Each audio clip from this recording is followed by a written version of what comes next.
O nanga whaaua le EFKS TV, e o le televisia lau ainga, ma le tātou po kalame o le Suluaulama le foi vāanga le Afiafi. O le asfuluiva nei o te sema, lua, aso se fuluiva o te sema, lua, le Afiafi le nei. Ma longa lua le tātou atunuu, i whiau ese sa iei foi le nei aso. Ia manatu foi wa lua ngia whiau, ia mawhainga o whaataunga mo le aso kirisimasi i le aso sa nei, tu whai ungol vai aso nei. Tātou tāpena i loa mo le aso kirisimasi. Ia matai le vai aso fok, o ia o le aso sa, o le toi mamau, ia sa whaitau masina, ia whaitau vai aso, ia e lewo whaitau aso. Tātou whai ngā malanga, o tātou iai fo i le vaitau whamanatuina o le whanau mai o le pepe le kirisimasi. Ma lola wal tātou atunu, po whea lava sa punau ai le nei aso, fai whaataunga o le tāpena pena o le kirisimasi, ia whapea fo i lātou whe malangai, te lena o tātou ainga malanga mai le vaitau, ia manatu fo i o lo whai asia singa, ia ainga matau ainga, e o mau fo i le avanoa le vaitau i whaatasi mai ai. Ma lo lava le ngata i polo nei, whapea fo i mo tele sa la whai, le ngata fo i le, o whe malanga ina wā motu e lua, mai o polo nei le mo tele sa la whai, ia whapea ngā fo i motu i sa la whai, le motu i nei, le ngata i lea, ia o manono ma polima. Ia po o tutuila fo i mamanua, le na maua i le vai ason te nei, makua i le aise ma ofise malanga e avanoa, o le malanga al tātou wa alele i pango, lona uinga, to telefoina i tātou tangata whe malanga i le vahalea, o tātou matutuila wha malola wal tātou watanu, au nanga al tātou EFKS TV ma Suluaulama, i le nei fo i vāenga le Afiafi, wha malo i tātou lango au tū, le matanga loenga o pisinisia la manuia maleipa, ia whapea fo i le tātou whale o loa o le SOS, ia ma le tātou papa instant koko Samoa o loo lango pe le tātou por kalame o le Suluaulama ia Afiafi taitasi. Ia o le fo i maua pe ia o le so, ia na taua au ai ele sui o le malo au whaatasi, ia ni mea alofa ala ni masini whaona po nei i le tātou mtanga luenga. Le sa talia i le fionga i le ofisi le pulenga, ia mea alofa e pēn tau au ina, ia soani i le polkalame fo i le tāpena o le mtanga luenga, e ala le saonga le mule tau longo whaatasi i le tātou polkalame e whefte i tasi. Whaamalo e tātou mtanga luenga, whaamalo fo le malo o whaatasi.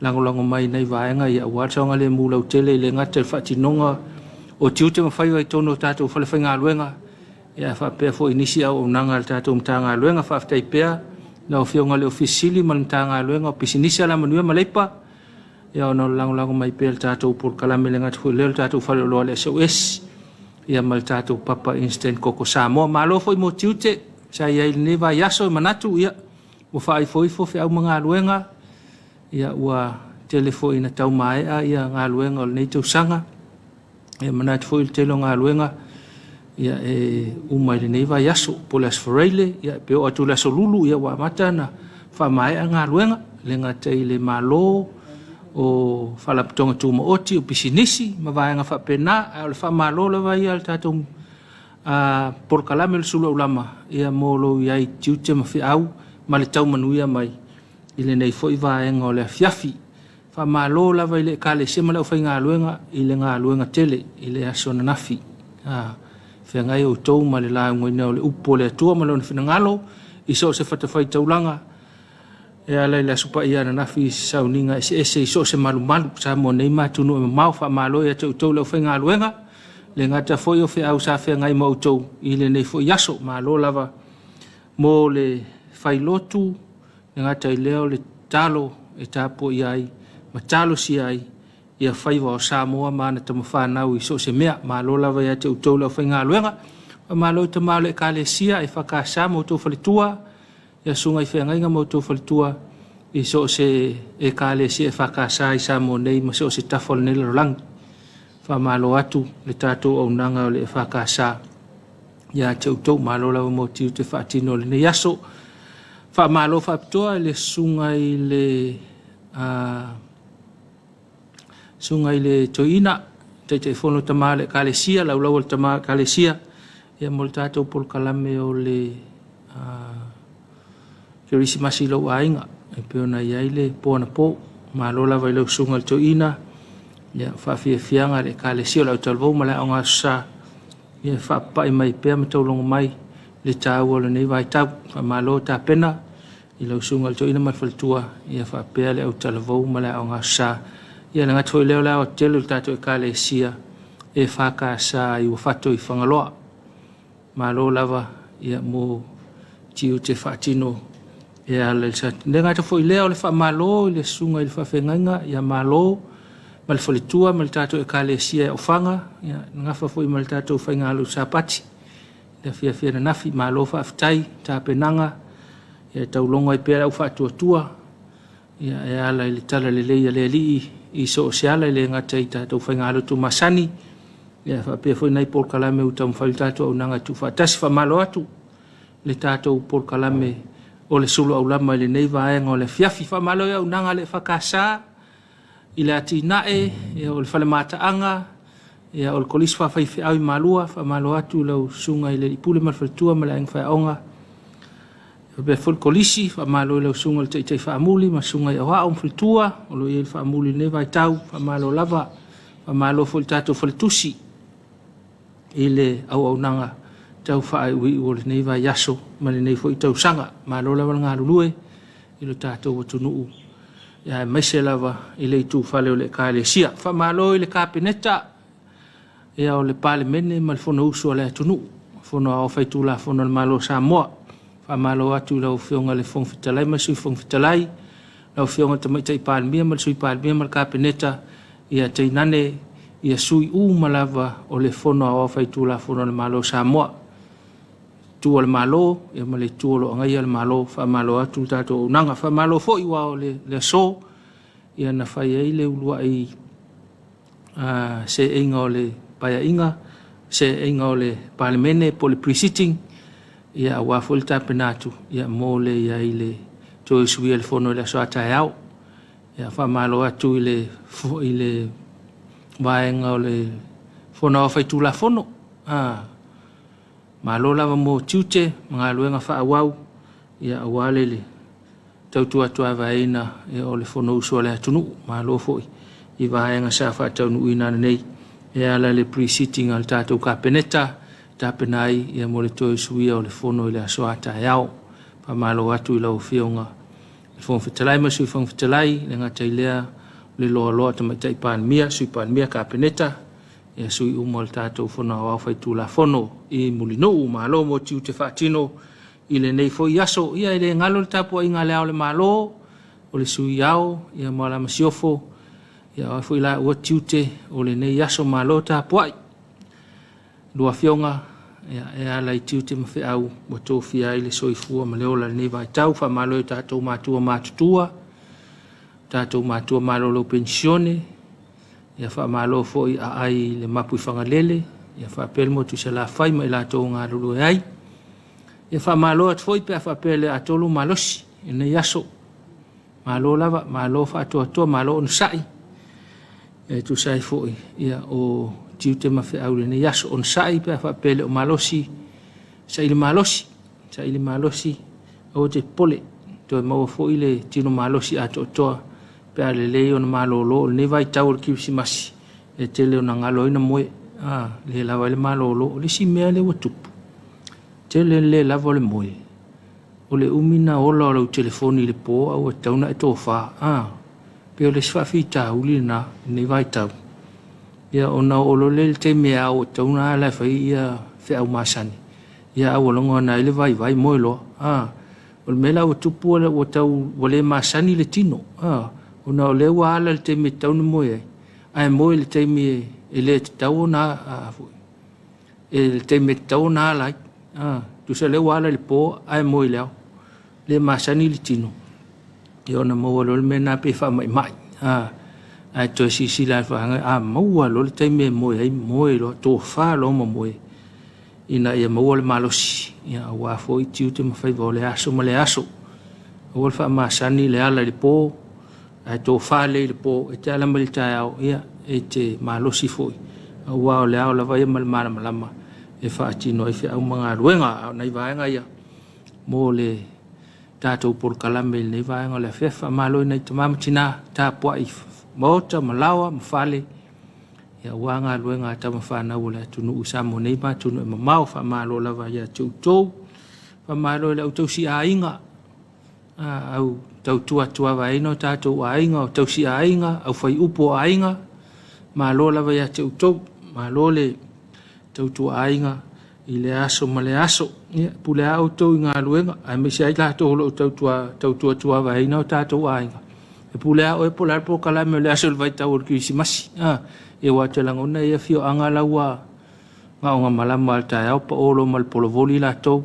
pe fai kirikiti po a ia te langona fo iwa lava ia nga luenga mo na tau sanga na ona ka penga nga senga ia mo le au matua ia alu po sina polo voli ia to sa to fai nga senga le uli fa pena ia o fo ila fiafi fai nga senga fa tali mai ai ia le au so le wa fo ia tu fa mga luenga fa malo tatu malo tiu te fai fa lungo tanga luenga au fai nga luenga uma e mana tu fo ia wa fa le mu fo ni vai tau fa mga luenga e fo inisio lo tau fa uma nei nga luenga e fa malo tu lava tatu por kala mel Suluaulama o tanga luenga tu mo oti ma fai pisinisi malo mo tau tu ino tatu o tunu iso sei tu ia le ngata fo ile ia fa malo ina i tatu pa anga pisinisi nga lulu fa tasi mal tatu ala ata EFKS TV ile nei tau sanga ato malo lava fa to i fe au mga luenga sa fe nga e mal tatu o tunu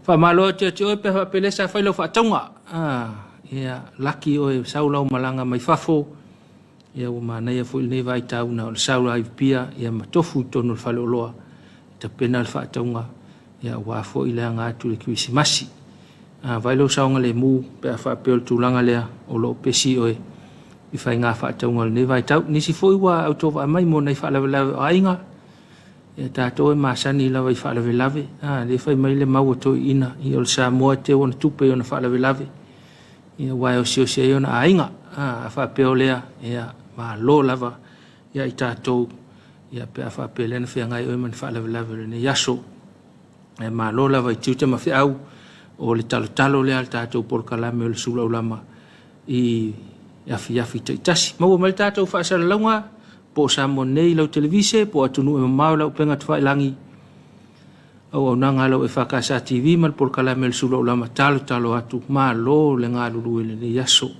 po le ale te me le aso e mau mai ia tunu e mau ia ma lo fa ftai le tua ia wai fo le aso i fa au manga luenga i lona manuia malona file mu la fa sta to malolonga sina fa fia nga on to foi mai le fa wa tato por kalame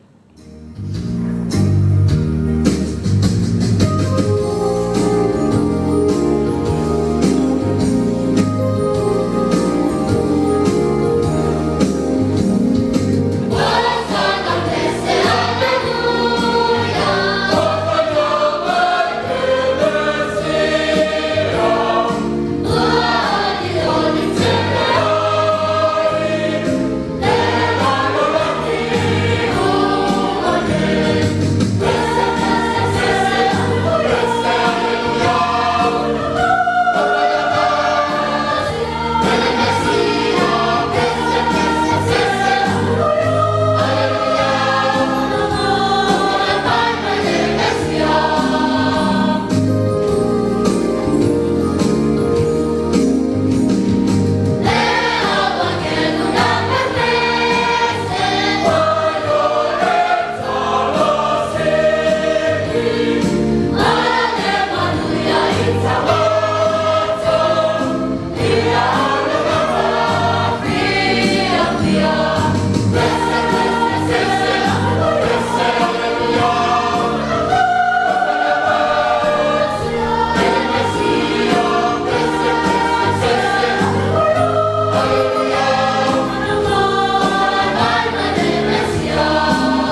Toi foi mai o le tātou Suluaulama le vai ngole Afiafi. A whapeto a ma ua ma le tātou por kalame ia whamalo atu mo oe. Malo lava ngā luele ne yaso I whia au mga luenga sa whianga iai. O le ananafi le na a matai por kalame o le 5 tau sanga o le tātou mtanga luenga o le malo si tau il tise. Malo si anga tau il tise po le EPC, Electric Power Corporation. Ia ana nafi le na matai tātou por kalame pena whaalau iloa le tātou por kalame nei, te leo Afiafi. Ia o le na matai nafi le tātou por kalame. Ia na amata lawa le sauni ngā lotu e pēna masani ai mea le tātou utunu. Ia o le wha malo lea I lau whionga le ofisila pulenga mal pulenga ma le tātou matanga luenga. Ia o le EPC. Ia ona o le whianga iei foi. Ia mal por kalame I le nei vai aso amata mai ranafi. Ia te le nei vaenga nā pēna tau whailoa e tua I tau, to mane. Ia male au uso o whainga luenga o lo mai Ioane. Ia ngai mai, ia o le whaila tau ngā tau wanga pese. Ia le ngata I le pēa nai tau whaise la tau, tele la tau mena e tā pena. Ia mo le whaamna tuina o le whaamoe moe o le EPC. Whaamalo atu lau whionga lili pule. Ia male au whainga luenga atoa. Le ngata I leo komiti. Le ngata I leo komiti. Ia o le sunga ia posila atu. Ia o tuaitau. Ia whapehoi le sunga ia Ioane. Ia o nisi nā o komiti wale maa o komiti atoa. Ia whamalo ia te utol komiti. Ia o loo ngafa ma le tupena ino le vaenga le. E foi nai whailonga whapitoa manatu. Ia o le atu foi nai foi il whamoe moe le EPC. 5 tau sanga.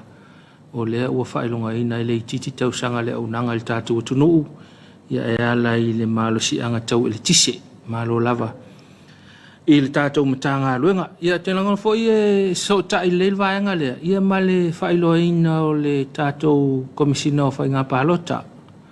Lea ua ia I le whionga ia tu e whilolo John Stanley. Ia o ia sa avea ma se tasi o whaulunga lango o le matanga luenga le malo si anga tau il tise. Ia malo lava. Malo le tula I mai. Ia wafo I si tō whinga. Ia le tātou malo lau whionga tu whilolo. Ia malo fo I whamanu atu tātou por kalame le Suluaulama. Ia mamanu ia o whaiva o le whianga iai. Le walo ia ma le tātou palemene. Ia le vaenga lea. Ia malo lava. Ia walauina e le tua. E whaauau I si tiu te ea le tātou malo. Wha malo atu lau whionga tu whilolo. Ia le ngata fo I leo le tātou mtanga luenga. Ia o whianga I ma le whaamoe moe nei vai tau. Ia e whaapea le wata pena te anga I whale wa ailu saunga le mu whaamole mole. Tele le ta vale lungo le tata o wala whiwa kausua se ka vale rentol. O na iloa I e o tele ne o tātou tangata e o tōwa amai. Ia o tele fo I ta vale o whaonga. E se tele le rento. Ia e le lei. Se me le lei mo tātou. Le o toi maua nei pisinisi. Sa whaapea na umina waa. Ia ona o le COVID sa whengai ma tātou. Ia leo fo whaaftai. Leo vaenga whai ati nae o ta vale maututongi. Ia leo fo maua nei fsosoani. Ia e fsosoani ai. Ile nei vai tau leo tō vai mai nei tātou tangata. Ai tau tua nāle songa le mu. Au songa whai le ta vale pe a whaapeo le ta vale tongi. Ia ai ustai le I tūla fono le awale tele. Whaamolmole le tau longo le al tātou por kalame. Ma to il fa malo I ave ta vale malava ave ta vale o lau ta vale ave ta vale o le kiliva o le ave ta vale o pasese o le ave ta vale le pasi o le ave ta vale le loli malo lava mo tiu te whaatino le ne yaso tal tonu lava le mandato por kalame ia sa usta ia o mai tātou tu la fono I lunga le awale tele ia wane I tupu se wha lave lave ia whapele wa ta pena te alu tautua nā lau saunga le mu wha mole au ne tu e wha lave lave ina le nei Afiafi a mga luenga o le si vaenga le toa maua ia o le talia se si talalata mai o le tau mai le 5 I le vaveao na le la ia o le ia I le lapta inga mo tātou winga lolo wa le tau whaamarusia lapta inga o timunga mafa whaamarusia whautuanga mo lolonga o le ia pea le na tā ua fo I tātou por kalame les Freulen te nei ai se Italia te langona o le toi mamau Ia mo me statou tala le tamai o le tau a o le lapta inga na ma le Whaamalosia le nā alo iai. Laptai mai mo timunga mafa ai whaamalosia mo ia whautuanga mo lo longa. Tautua nā tātou tunuu. Ia nei fo iaso a pa ur kimu ma kua mamafa. Ia te a fo il timu. Ia ufai fo isine whaatau ta ul savili. Te o lolo fo ile sua o vai nei talwhatai o pia. Ia o le ala lea. Ia o mafa nei timunga ia tumaunga. Ai se itautua na ane le tātou tunuu. Fua lewe ina lau ta avale pe amase se ela wal tele. Ia le ngata fo ile fa pe te alala lata i vaenga e lolo vai ano fie. Ngo fie ia se isi la nei vaenga ia. Ina ia saonga le mu oe. Ia aele ia o mailpongi sa. Me masani lava. Vai se maa le moli wila. Fanga ia malosi il telefoni i PL Power. EFKS Power ni te ua uma. Ia manai vaenga na mole silafia le tātou tunuu. Tau longo ia le tātou por kalame. E ilo lava e oe tausi le saonga le mu. I le mena e te iai. A saonga le mu oe. Ia manatu foi. Ua saonga le mu lau tele. Ia le toa tele o le tātou tunuu. E mai se lava le si o manga na te iai. A le saonga le mu oe. E le saonga le mu mafoi. Ia tangata. Ia ma vaenga ma na lata atu ia te oe. Tautua na saonga le mu wha mole le tātou tunuu. I le nei vai tau. I le pisi ai i le anga i atu i le kirisimasi. I le amatanga o le vai asfou. Ia po le whai unga fo i o le vai aso le nei. Wa amatai tātou whi au mga aluenga. A le wha amalo la vai ia. I te mawhaiva. Whea ngai ma le tātou wa tunuu. Ia wa le fo ua tau manuia whi au la songa fua. Ia le fo amata le vai aso la tau. E malo la van malanga le tātou wa tunuu. I tiu te ma whi au. Sa whenga ia ila toi te foi atu le tātou potu au tū mo se tātou whawhia whianga toi foi mai ia tā pena whaaleanga ngā lo tātou i le tātou whainga lotu foi masani i le Afiafi nei.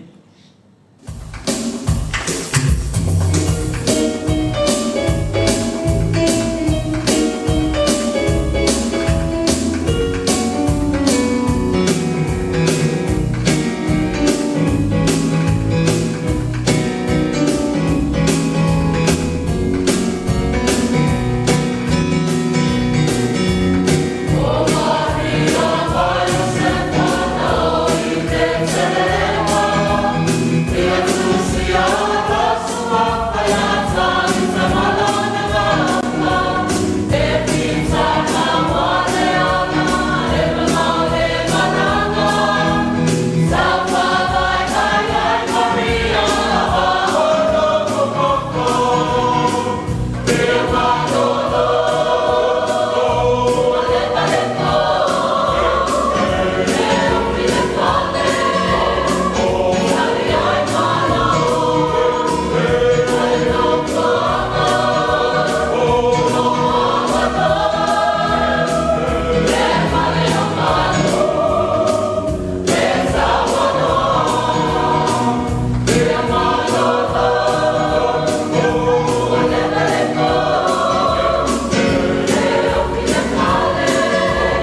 Ea toi foi mai tātou Suluaulama, ea nei whawhiawhianga, e whaasoasoa atu ia wālawa le whanofo malu ino le nea Afiafi, mapu mai e foi au mga luenga, ia o le whamaloa tua i lawa isi o tātou atunuu, ia nei whawhiawhianga foi, a tonu toi mawailo to o malie, i ini vaenga sa whelava sa i o le nea aso, ia o le winga leo le unanga lo EFKS TV, watu nei whawhiawhianga, e moa isi na ata, ia pe mawai foi le anganga o le whawhiawhianga ma le pesenga, ina ia to malie to malie lo waso, pe whapea e te le ni vaenga sa whaasa vei le nei aso, ai maa lo lava ngā lue le tātou tunu, po whelava sa ngā lue ai, pe sa e ngā lue i whafo, pe sa e ngā lue le ofisa, tono lo ainga, o lo siu manga, po whelava nei ai, na whaangota le sami, nei le maumanga, wha malo le tātou tunu i so se tiute, ma so se whaiva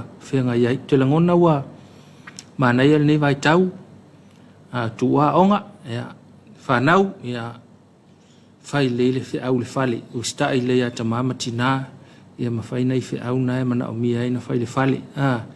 Nei al whai mua le whi au, ia na e alo i lole te whao, me nei whi te whao ai. Ia e pei le pālengi fuli mea pia whakul whi au e whalonga oi.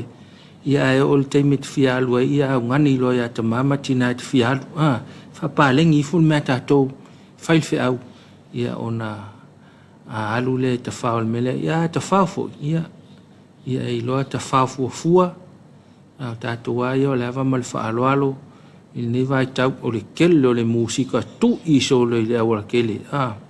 Te le lope istu la fono le mea whaafonga mai tātou mtanga luenga o leo wha malo atu, lau fionga il komisina, ma sui komisina ma tātou mtanga luenga, le vainga le tātou saunga le mu au le kele o ka avale tu i musika mwha e pu hui e pu ea hui e pe e le fatu, tātou ia le vainga lea, ia, pe a leo wha leo e le wha atanga ina le whanga ofe, e se whainga tau lea mea, langa o ka koupe le whanga ofe i loa i wo o matis masi, ia a fuafoi ai pe ia i longana ma liu se tama matua ma se tina matua se whanga o whea soia o isoi mea pe o matua ia e wha maupopo ina leo wha pa whanga o whea e se ngaka e wheu la e se ngaka e wha pa whanga o whea ia e nofo auto ina malolo matua e fia e tiutitu le whanau ai tautua nana i vahenga na wale mawhai wa mai tu la fono le tanga luenga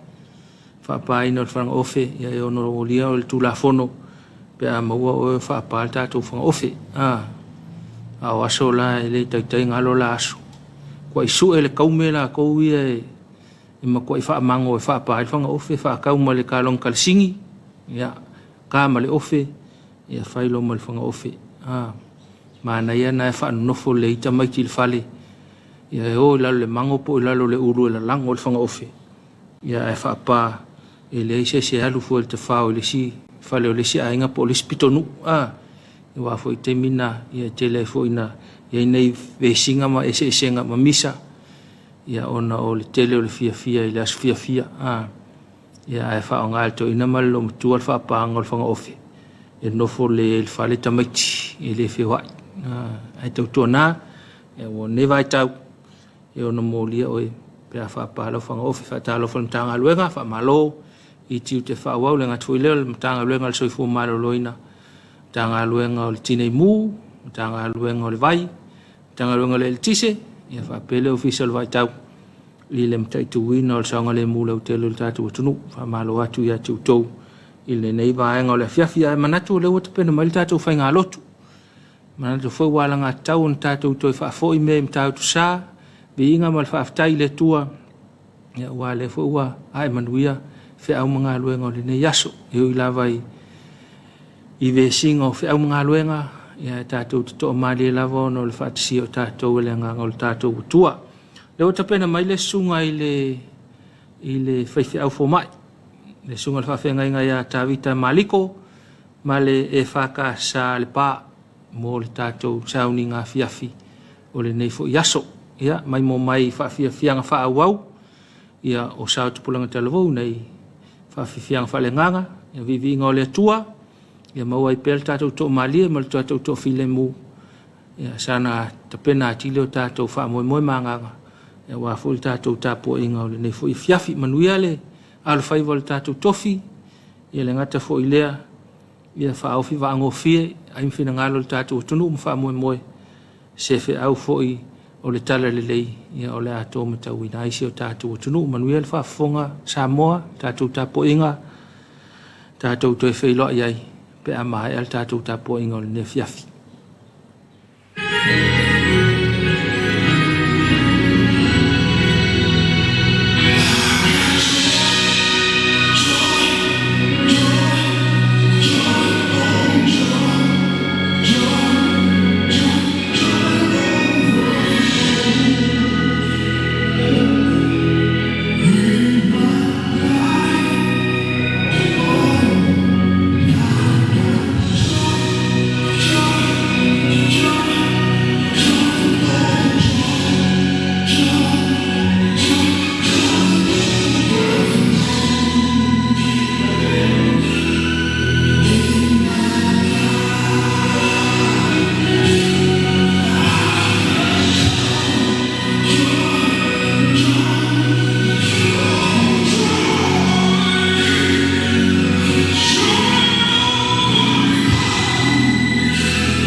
Samoa mapumaya pe au ne yaso o maya tanto Tapuaiga tua tanto ke talo mo ngang pa ia ne tuai ne pio na o pio le male alo mo ngang sa o ifo mai no de ne Afiafi mo ne yaso i tiunga pe au mga ruenga sa pe ngai mantu o mai mantu de inga mari pa kitai la o fi i lau tau tenga le so tua mo le ola o lau atu no mai mantu ko o mantu o mai de ni e ko ia le Tapuaiga mo le kwana una ia au ai lo lava nga de ni mantu nga la lo fi mai tau to lo ino mantu loto le di to ma e o pa ko mai mo mai mantu Tapuaiga tasi so meo le luna ko ia le sa ni mai le nga mo le ma ni la pa sili nai de ino la go fi Yesu Kristo le mantu ri pa ola o le tuafo o mantu te talo nei. Amen. O le tawino le piong pa ia o tatu li. O le tusi pa tau mo tatu de ne yaso. O tusa ma le pasinonga le tusi pa tau aso. O moa ni ngā nuenga apostolo. Ngā nuenga le wa apostolo le tau pe tolu. O le tawina le pa iupu mua. Fa ngata mai le pa iupu se fuku. O le au pa tawina. Wa e fa tasi petelu mo Yohane le malu le tula e fa yai le tatalo o le tula ne ai tolu le Afiafi. Wa ave foi le tasi tanganta wa pipili talo na fana mai wa tu ina o ia e gantou ia so foi so i le foi to o le malu o ingoi le matango pie e fa tonga atu i se mea lofa i e udu antu le malu o ilo mai o ia o petelu mo Yohane a udu antu le malu ona fa tonga le o ia i se mea lofa ona pula toa le o petelu mo Yohane ia ante ia o fa atu wa ai mai ia ante ma ua ne o ia ia te na ua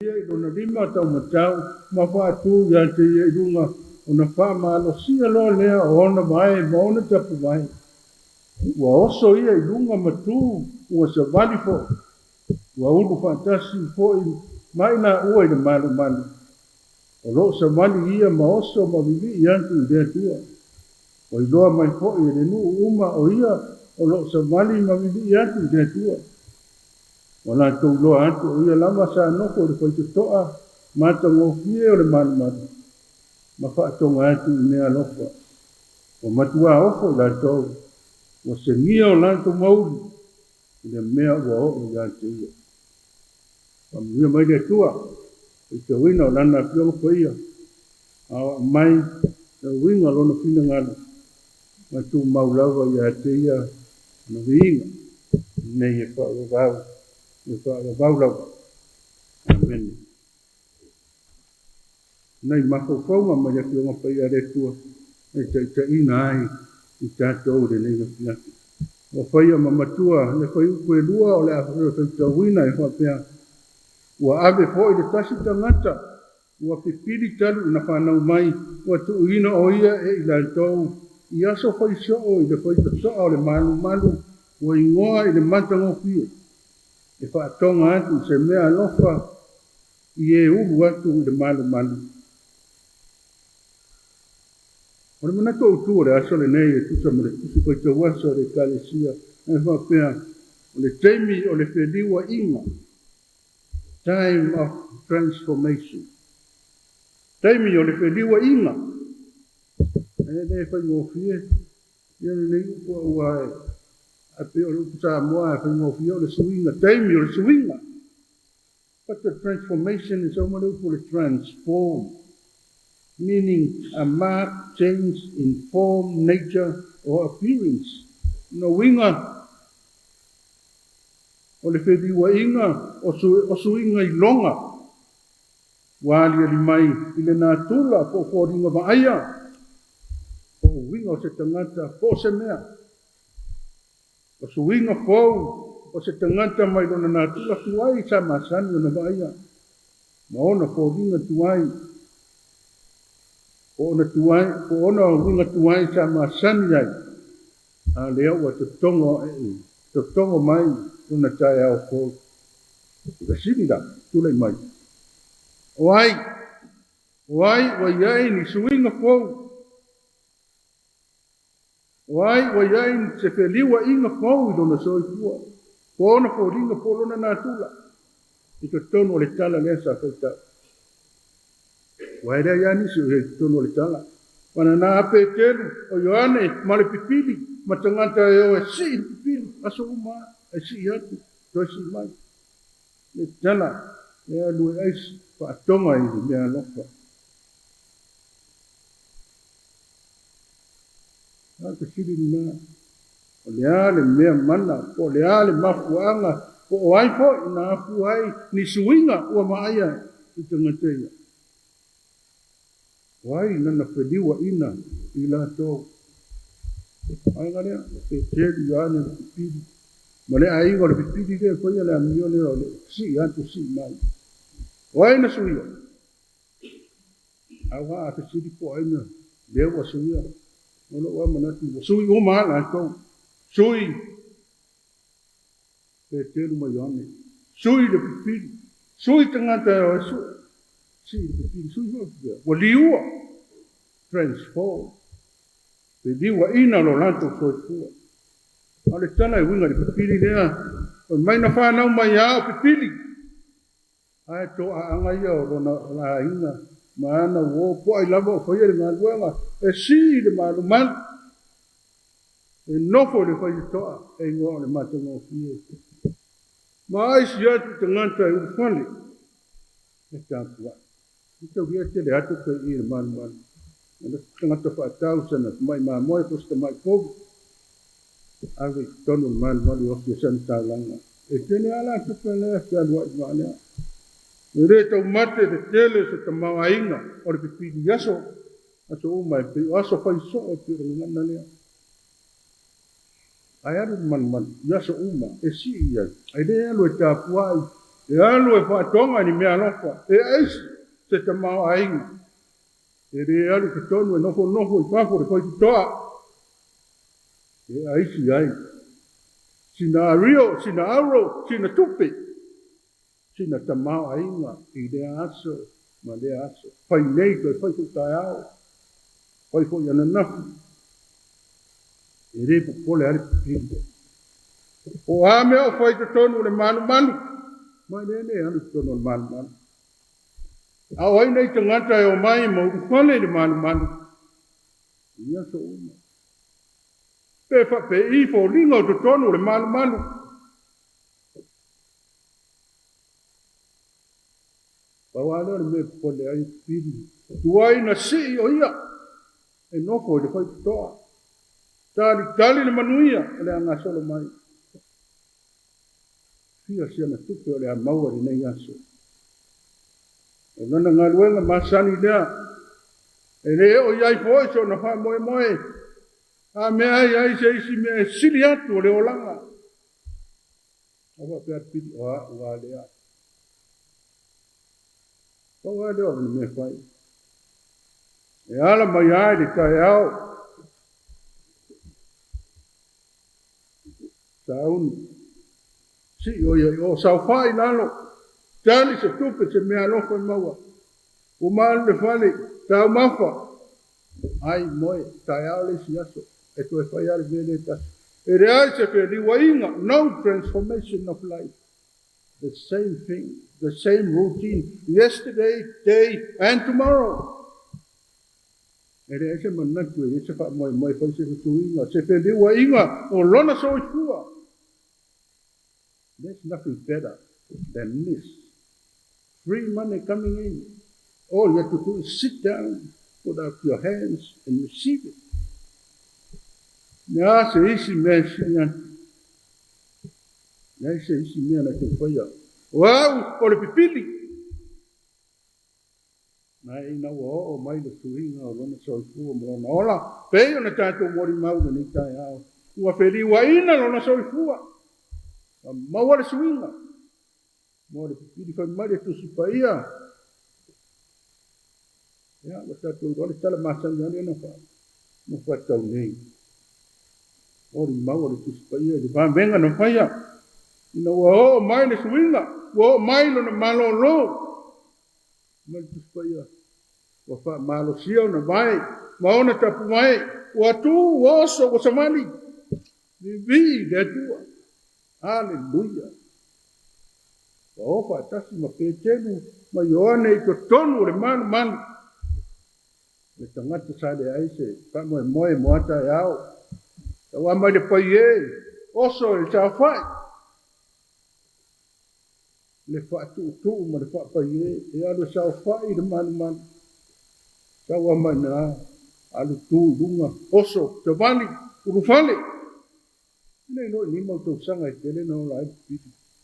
Le foto au de fale ale. O ye fi au de fale to no mo wa se tupe. Ne tele fa for me. O le au de fale, ma vivi le tu. No ko fa ko ale au de fale.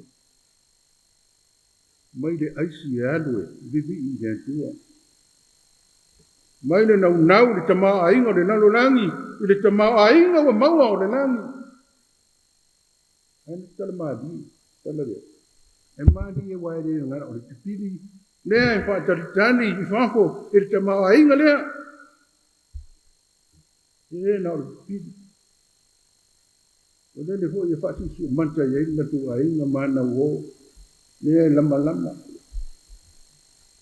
Lea la manuia lea e tari o le pipili. Masalo a tatu manatu iai toifong. Masalo atu ai na si pili malu o te to ino ne ai tole ire ya bengal tamban man nane wole pa nga tolo tanga te tono tapua I mau fa tau langa ko sana mo moi to te fa yanga fo yo le Afiafi tau te pili tau langa mai e tau fao le te mau ai yo e te leo tangata le lafi tuar pipili. Lea e whaatalitali I whaibor pipili. Te manui ore nei ko yaso. E whalango le tangata maa losi. I le ngaruenga le tangata maa. Whaatalitali tini. Malama. Leo o mai o le Afiafi. Le shawar pipili. Tamato le a. Ni suinga. Na suia ai le au se pipili. Mal talale na. O so mai alo pipili o le te iao. Na si le tai au. Au mai le Afiafi. Si le tai au. Au mai le Afiafi. Leo wa sui. Ma ne. O to pipili le tama. O leo wa tamo. Papiala la wadi. Pesa ngadu na koe mo. Teilo. Ai lava wa uma le tau toto. Ma whaataritani le Afiafi. Te ia e mai le whai kore pipili. Ai o ta ape. Ai waru ale tanganta ia. I le mao. E tā le mao ma te tosa na tia pula.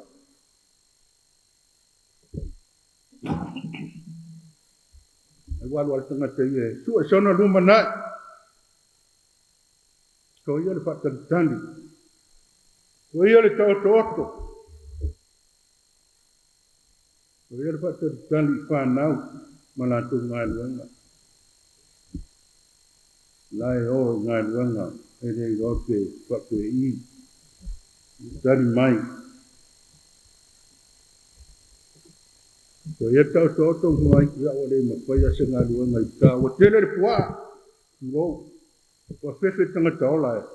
Ere mea tua olo. Mea tau kia na. Eiri sinu e.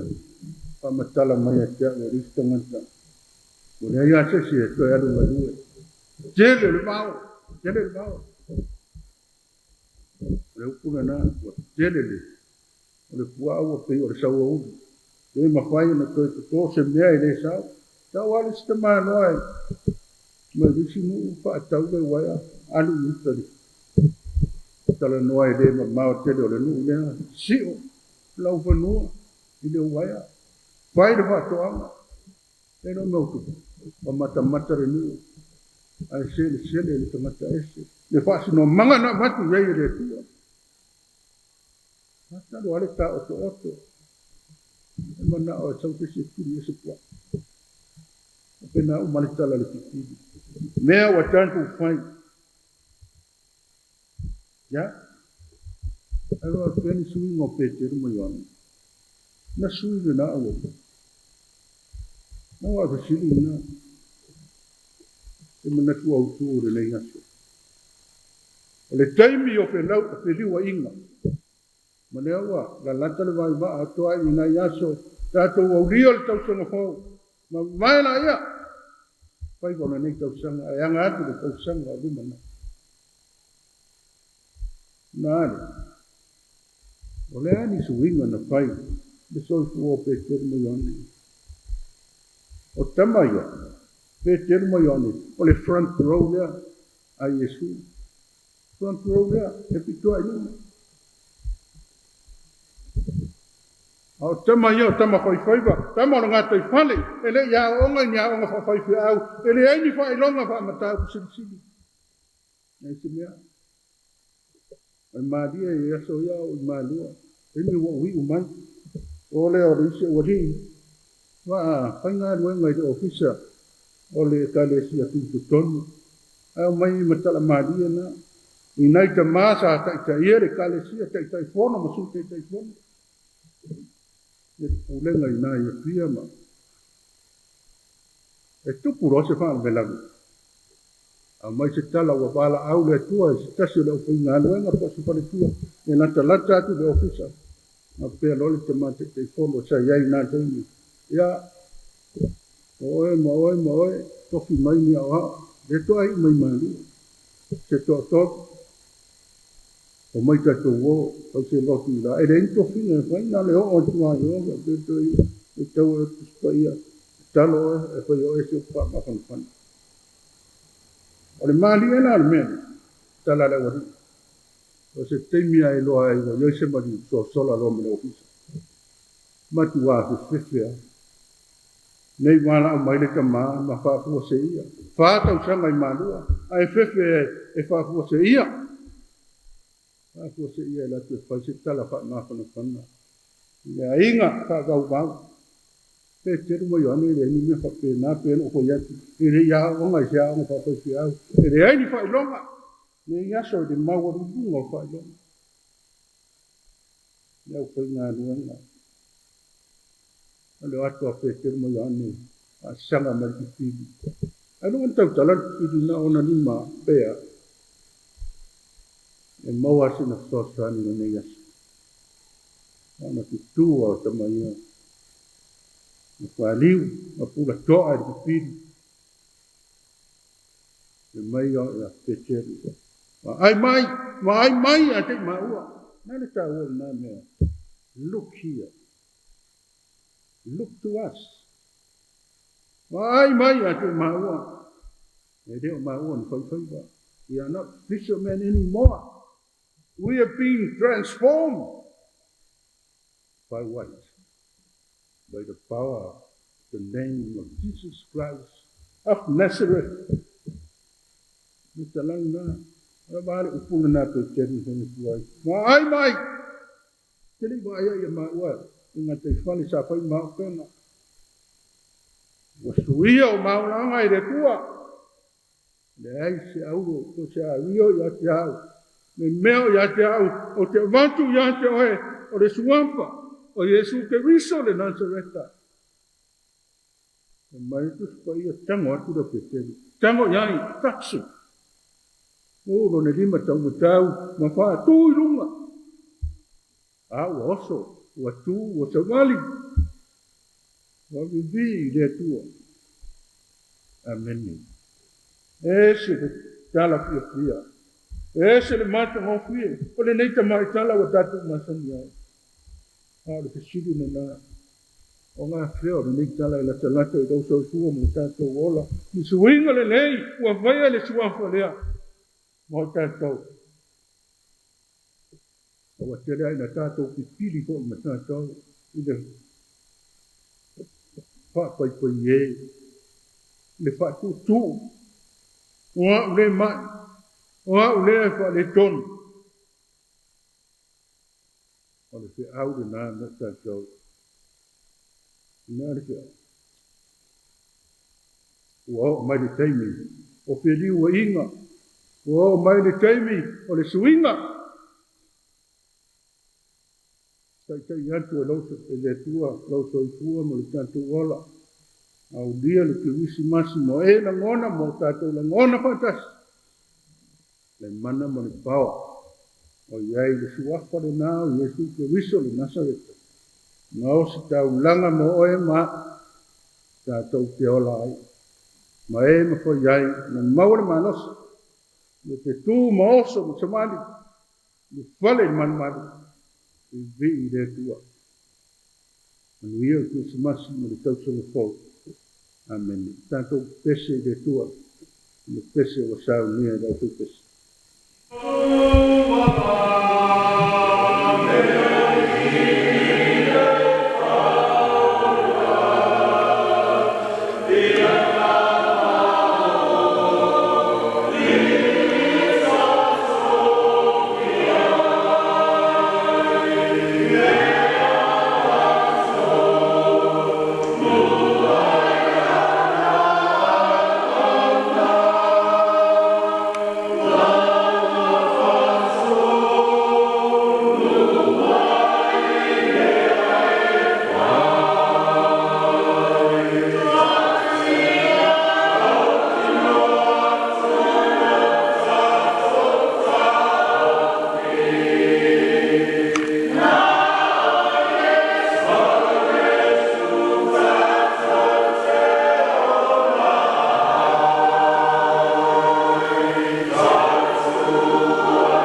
tātou te tāra.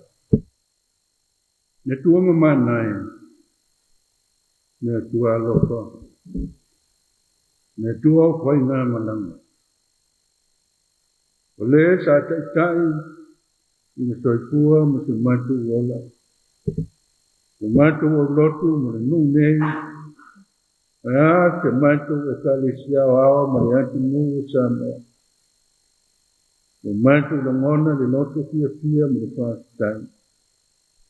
A wā o lea o tuisi ui na matu ko launga. O le matu malanga I moni lava. Sa whaatia ia. A le matu kiritonu. O lotu lava la o fio. I le tau moa ma le tau moru le matu ka. I le neite I umi sa sabadia. Matu o matu le whaatai lau arang le lei. I rau whamaoni ma loa lofa. Ia I matu unga ma Samoa atoa. O tala o le fia.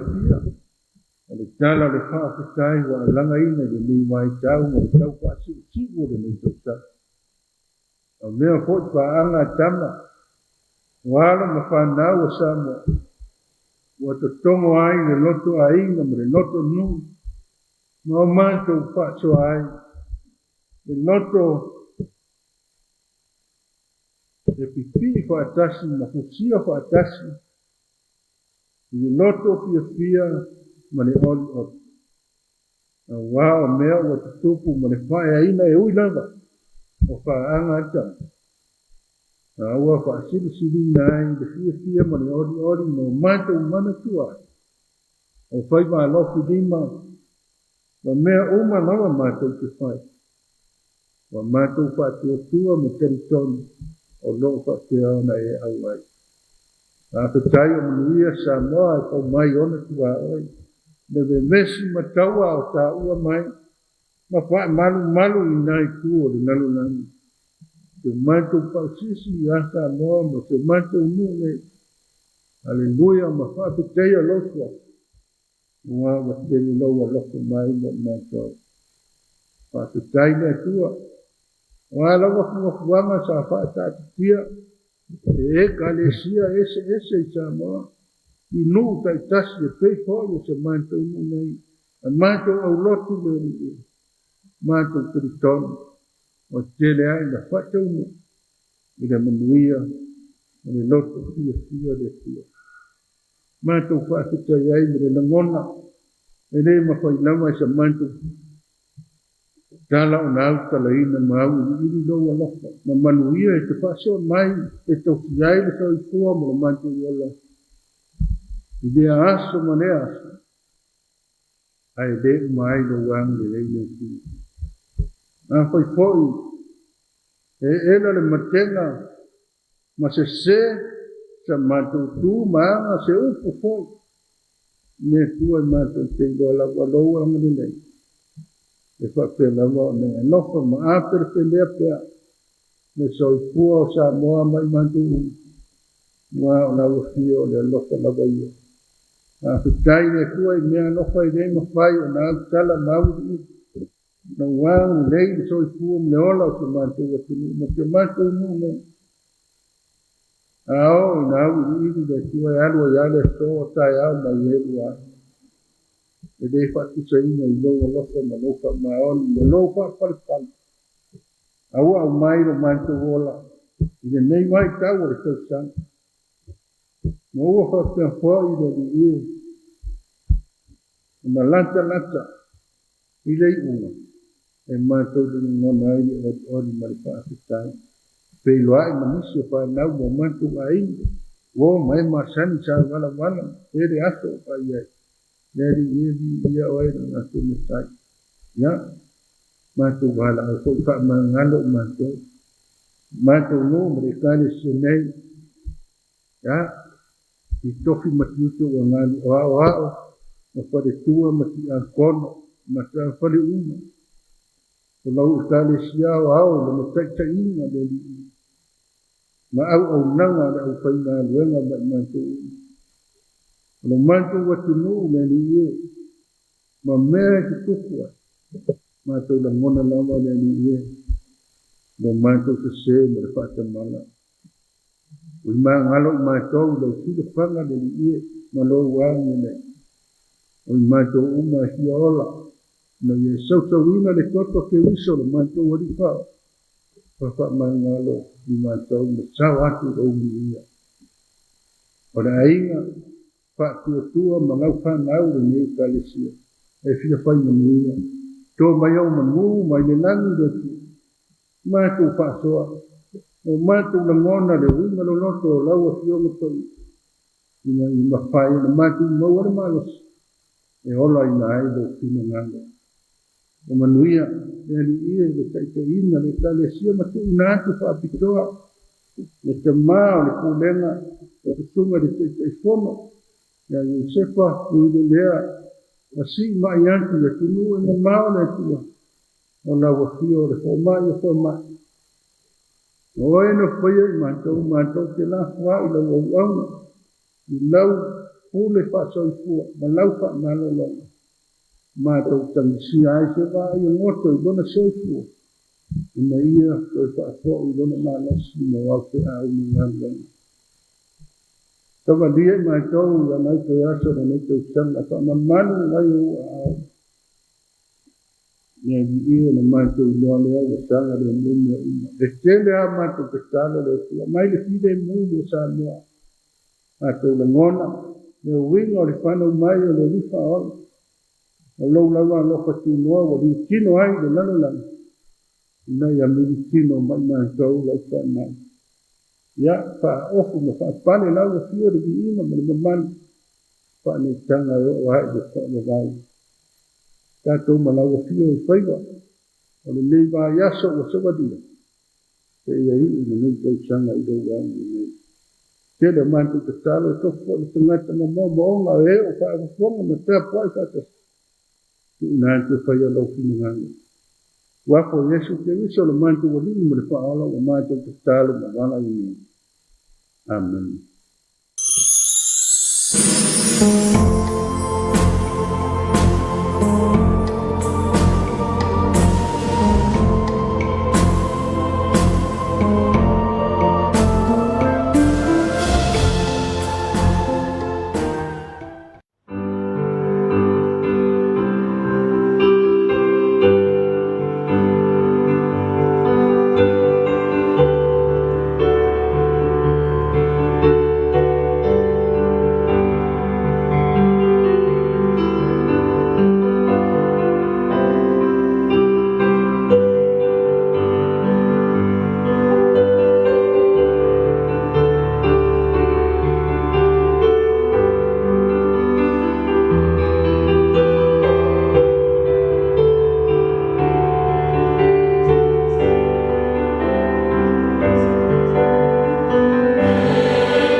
le fitu tele matangi ya le tatu Tapuaiga o le ne Afiafi. Fi taitunga le tatu tofi le sunga le faifea fomai sunga ya Tavita Maliko ma le EFKS le pa tu sai ma le tatu fainga lotu le ne Afiafi. Fa le olenga fa tele ta penanga la sunga le fafengainga Maliko ya wa fo il tatu Tapuaiga le ne Afiafi fa tele mo le ta penanga matango fie ma lo te talo fa foi mo le fe auta ua o le tala le lei ia ua taulongolongo ai le tatou atunuu i le mae ai o feʻau magaluega o lenei foʻi aso matou tatalo i saga faatumu pea le utu faaleagaga i laususuga i le faafegaiga ia ua lava le galuega a le atua ma ua lou soifua malōlōina lelei le tino ia ua lava feʻau eseese ua faaogāina ai le soifua i lenei vaitau ia manuia foʻi le tapuaiga a le tinā o le galuega ia ma le nofo alo lango la sua i pea i le valaauina i le tala lelei a le atua i lenei vaega o le tausaga faafetai mo le tapenaga matagofie faafetai mo le tatou faigalotu i lenei vaega o le afiafi ia faaleo foʻi le gaga faafetai i tapuaiga le tatou ekalesia la o telo le ekalesia le tatou afioaga i le pā faafetai tele le tatou tapuaiga ia mai ai mauga tetele se ia oi maunga iti na i whanau le kalesia whamalo atu le tatou aunaga i le nei vaenga o le Afiafi whamalo i le au whaipese ma le ofisa o le au whaipese ma vi inga o le atua ia na taulolua le tatou tapuaiga whamalo whaafteitele ma la ngonga le leia kua le ma losi o le malua a sei a tono manuia le ne Afiafi la ngonga le atu le malu ma losi o lau malu ia e peia e tauna e toʻaga la ititi pese tausesē le pese a laususuga ae malo tapuaiga sei a o le faiva le susuga i le faafegaiga ia ma le tatou fioaga e ala le tapuaiga o lenei Afiafi ia e faaleo foi le gaga faafetai tapuaiga le susuga le toeina ma le faletua ia ma le tatou pulega o loo ia i le tatou faigalotu ia mo lenei foi Afiafi faafetaitele le gata foʻi lea ia o le tapuaiga susuga i faafegaiga ma ekalesia i au lotu o le tatou pulega i le tatou faigalotu lenei faafetaitele ia ina i faasesilaga ma faasalalauga mo le silifia le tatou atunuu a maeʻa ia ona faauma i lo lea o le tatou polokalame lenei vaega o le Afiafi faasesilaga ma le ekalesia faapotopotoga Congregational Samoa i poutasi i falealili ae matou tele ia sa ma utufia le vaina momoʻo i ai le tuiatua i mulinuu ma sepolataemo e moa ona matou faapoipoi la autū i vanu iou paia mo usa aua o lele ua papaetia i ulupaga ua atoa foʻi tia o le tautiʻaga e tu foʻi le lilifa o vanu ma solia siupapa ae sila tauloa e faigatā ma ugatula o alii sili ma tapunuu o uvai fanua e popoe foʻi o tapu eleele aua o ai ea se tufuga faufale faafia maʻemaʻe na te toe uluulu ma talauina le maota o Samoa wa uma o nā tofuli e tua a ua mawai. O na manatu lea, a whai e lulu le aveo, ua sāle pisa, sāle pao, e nā o na pati ma pōpō. O vai vainga i o manatu wai, o le a lea toi tai lia tu la whana, a wau pa ia sau ngata Samoa. I le papa le ngā e o tupu matamali, wha apea le whala le se e o whale o polo o tō whinga, tulou lava. Ai fa ete fi mali e fo iso manto le anto toa. E mana tua fa apitoa ai le tapuaiga i lau fionga i le taitei fono. Fa apele lau le fono tele le kalesia fa apotopotonga Congregational Samoa mo tau faletua. Lau fionga i le taitei fono, apele lau a fono le komiti o tamao le kalesia mo tau faletua. Sunga i toi ina mo tau faletua. E le ngana fo i le tapuaiga i nei o tatou tamaa ma tina pensione seitulou. O e ua mapuane mai le ngasaina o le ngasu o le tae au, a wale tala lelei ake wiso. Ai a, i le au whaingaluenga whauina o le tala lelei ma utou whaletua, i so se fata whaitaulanga i Samoa nei matunu e mamau. Se anoa lau te talo, po wangoto unga i le masa o whaingatane fo launga i whiau matiute.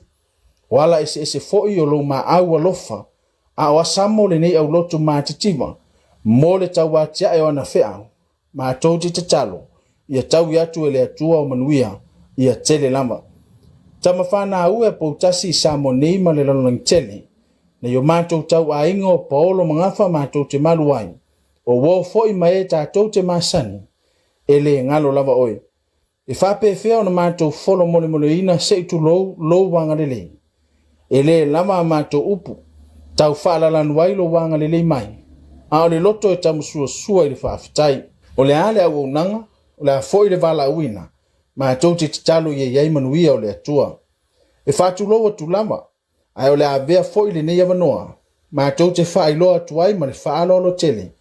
Wa afa e tasi se fina ngalo o mātou mātua whaaleanganga, whapea le nei au lotu, le a fio lava leo o le isao, i le suai o le tuatanga loa, o le sao fetalai, a fio me le sea o le sao o waluma, a fifio lo lau soli, a le mamalu ya lufi ma le taulau miu, ina ia whaulu whaleina ma whapa ia ina loa lo tātou malu manu Tapuaiga. O lea mātou te wala o tuai, ina ia awhifio mai, so mai, ma liu mai matala mai a ao, tātou te wha uma whaatasi le nei whiau, ai meiso le wha ofo i le atua le nei whainga taulanga, ina ia whai mona vi inga e wha vavau. O lona por kalame e wha pea. O le ata oto tu lava ia inga lotu fuafuanga le lei matala whea ngai, e whelo iai ma a inga o wo foi mai masani, e peo tātou tū manga e maseni ai, whātua, a waso whapito nei. Aso tofia so luas fulua te sema lua, ta lolo o le itulai ono i le tai au, o le itulai tolu le Afiafi, po siva.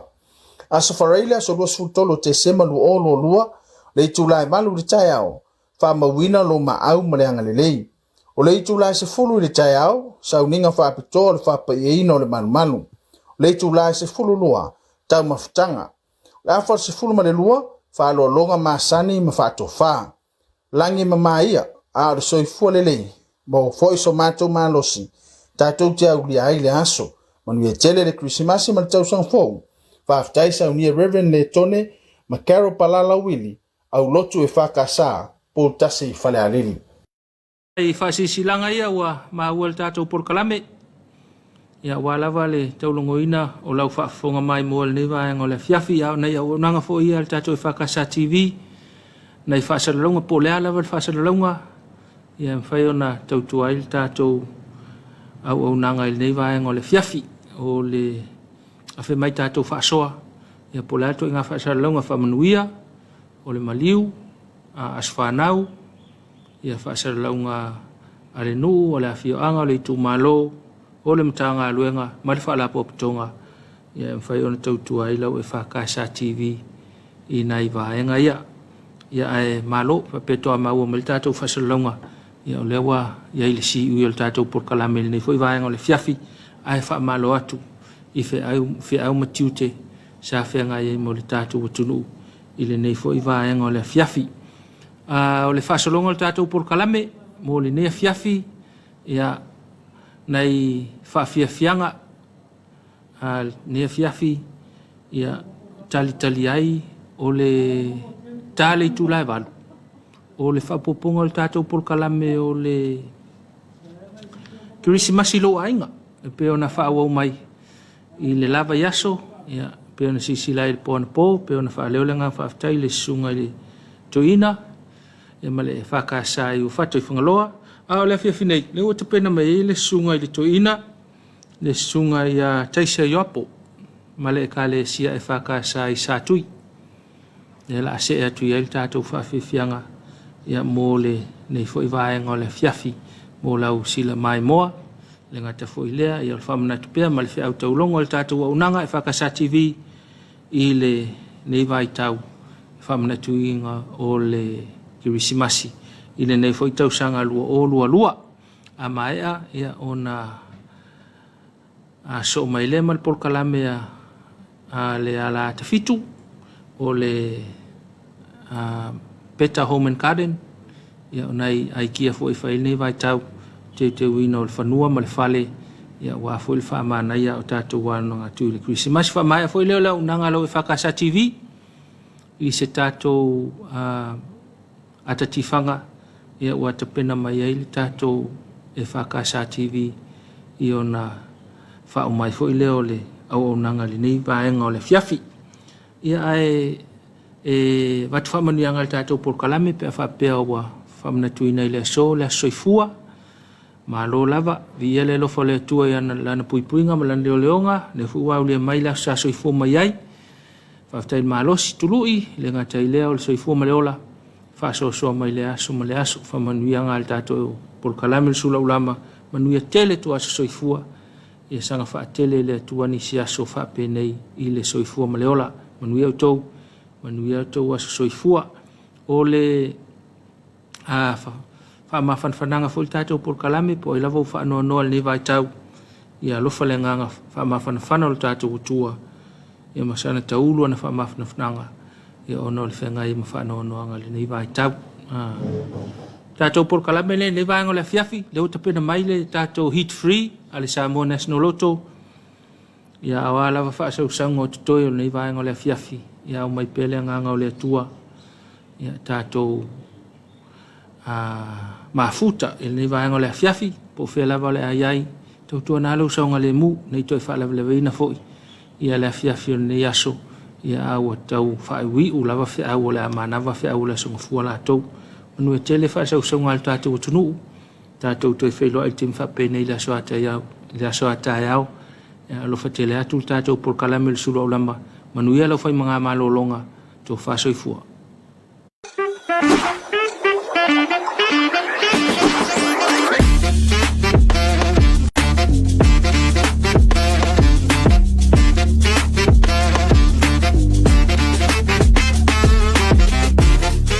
Fatalo fa Samoa lo fa songa le nei tula le aso malau se masani fo le nei Samoa National Heat Free ilona se numero se lau maleono mai asonga fua yas farai le ova yas taitasi mau leo fata simeli malon malo awar se kino tatoma au se kina tatoma wa vanone mafai ona eta alo mai ai sa ile mei so lucky straight tolu numero sao box tolu numero lucky so es fatu langaina front bear, numero sao ele pito iluma, back bear, numero sao elua ele pito itua, lucky one, numero tasi ele pito iluma, compo, numero lucky e tolu so esfatulanga ina e Afiafi male straight.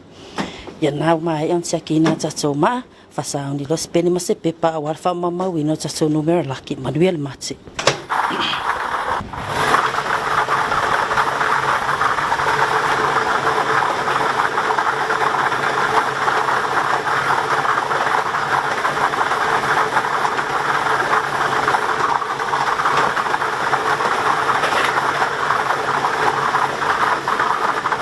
Ma'amua numero Eva. Our first winning number is number 9. Ma'aluna numero Fitu. Second winning number is number 7. Matato numero muli numero 5. Our third winning number is number 5. Te fafunga mai. Numero ma'amua numero Eva. Numero lua. Numero Fitu. Numero tolu. O le numero 5. Ia na Samoa tato se le na le nei tu la Afiafi to tudi tau mai la soatai au ai mo taimi nei to whasoifua.